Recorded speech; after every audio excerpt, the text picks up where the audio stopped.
हुकूमत ने Pakistan cricket board (PCB) को मीडिया राइट्स की फरोख्त से रोकते हुए हर बड़े फैसले से कब्ल मंजूरी लेना लाजमी करार दे दिया।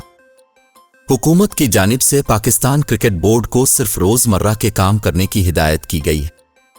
PSL का इनेकाद फरवरी में होना है और ताहाल मीडिया राइट्स की फरोख्त नहीं हो पाई। बोर्ड ने इस पर काम शुरू किया तो हुकूमत की जानिब से खत मौसूल हो गया जिसमें पहले इजाज़त तलबी का कहा गया है।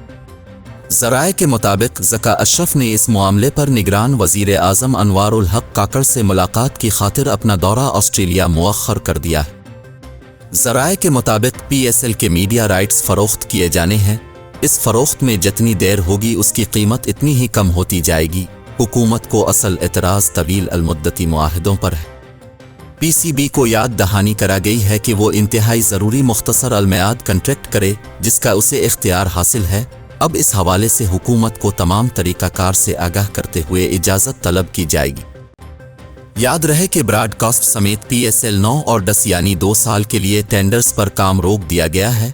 तरीक़ाकार के मुताबिक बडर की पहले टेक्निकल और फिर फिनेंशियल बड का जायज़ा लेने के बाद मुआहिदा किया जाता है।